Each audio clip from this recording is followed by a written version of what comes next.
मैं यहां यह भी कहना चाहता हूं कि कुछ इस तरह की चर्चा भी हुई कि इस बिल को अभी से लागू कर दो। इस तरह की चर्चा भी हुई कि इसमें देरी क्यों।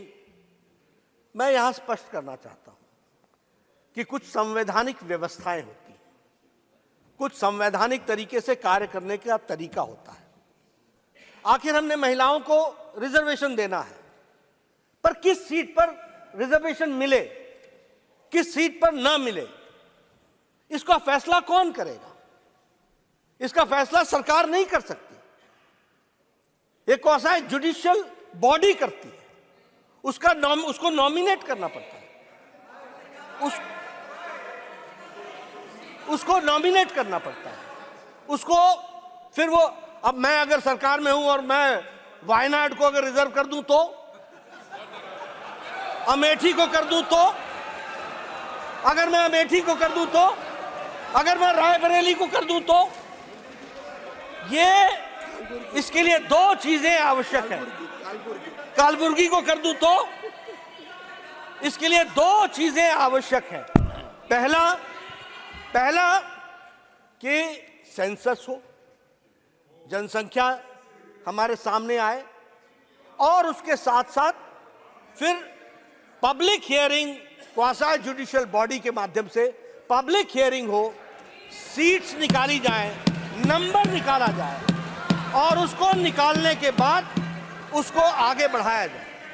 मैं यहां यह भी कहना चाहूंगा कि कुछ लोग कह रहे हैं कि सीटों में आप बढ़ा दोगे। अरे सीटें अगर बढ़ेंगी तो 33% भी तो बढ़ करके आएगा। इतना तो सिंपल मैथमेटिक्स समझना चाहिए।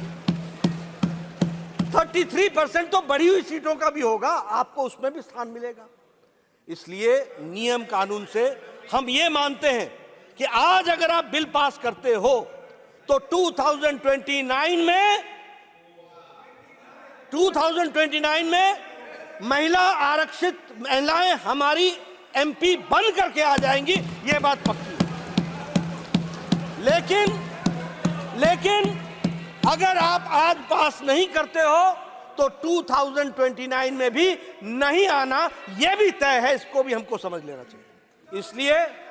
इसलिए मैं, आप अपनी बात कहिएगा, मैं इसलिए if this is the way and if this is the only way and if this is the shortest way, this is the way जिस रास्ते से हमको जाने की आवश्यकता है। हमारे आज भारतीय जनता पार्टी के दृष्टि से मैं आपके सामने ये बात कहना चाहूंगा कि honourable leader of the opposition wants to intervene for a minute, please. Sir खड़गे जी, प्लीज। क्या बोलना है इसका जवाब? इसका अमेंडमेंट करने का कोई दिक्कत नहीं है। ये आप अब करने का तो ये 31 को डाल रहे हैं। इसका मकसद क्या है कि बिल ऐसा ही चले। नहीं, आप ही ने कहा 29 के बाद ये सब 29 को नहीं, मैं सर, जब पंचायत में रिजर्वेशन के लिए होता है, जिला पंचायत का होता है, तो ये वुमन रिजर्वेशन का क्यों नहीं होता? आज करो। और मैं एक कबीर का दुआ सुनाता हूँ, कल करने का आज करो, आज करने का अब करो, और फिर तो पल में प्रलय होगा तो फिर करेंगे कब? पल में प्रलय होगा तो फिर करेंगे कब? मिस्टर नड्डा, तो इसीलिए आप आज कीजिए, वी आर रेडी। वो इलीगल नहीं होता, जुडिशरी नहीं होता, कुछ नहीं। एक मैं यहाँ ऑनरेबल मेंबर्स, वन सेकंड सभापति जी, honourable members, one second please सभापति जी, ऑनरेबल मेंबर्स, सभापति जी, one second, sir. We are the upper house. We are the house of elders. If there is a reflection that there is a legal working mechanism, a constitutional process, then rather than play the other way around, we have to look into the real legality of it. And he is focusing on legality of it. Please go ahead, sir. सभापति जी, मैं यहां एक बात स्पष्ट करना चाहता हूं।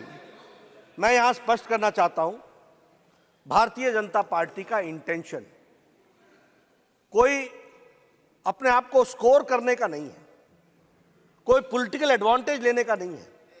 हमारा उद्देश्य महिलाओं का सही मायने में सशक्तिकरण करने का है।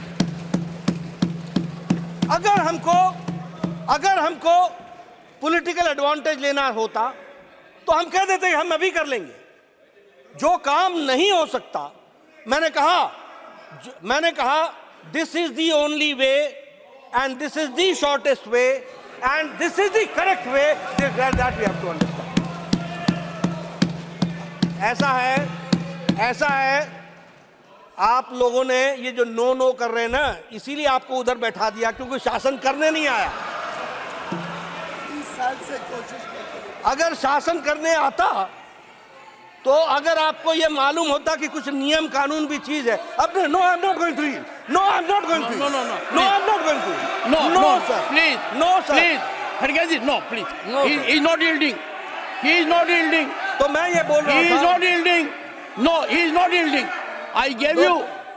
you time when he मैं ये- yielded. He is not yielding. मैं Please ये बोल continue. रहा था कि Please continue. No, भा- nothing will go on record except what Mr. Narendra. मैं ये Nothing will go on record. Venugopal बैठ जाओ No, यार। he is not yielding. No, no. ऐसा है, खड़गे जी, मैंने please, फिर please. कहा, मैं फिर कहता हूं कि सरकारें नियम कानून से चलती हैं और नियम कानून के कुछ लिमिटेशंस होते हैं। हम जो मोदी जी जो काम करते हैं वो पक्का काम करते हैं, कच्चा नहीं करते, और इसीलिए पक्के तरीके से महिलाओं का सशक्तिकरण किया जा रहा है।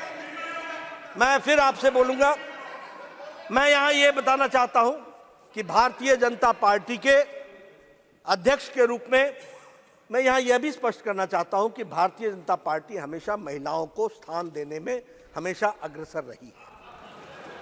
आज अगर लोकसभा में हमारे 42 एमपी हैं, राज्यसभा में 14 एमपी हैं, हमारे सेंट्रल मिनिस्टर्स 10 महिलाएं हैं, और हमारे यहां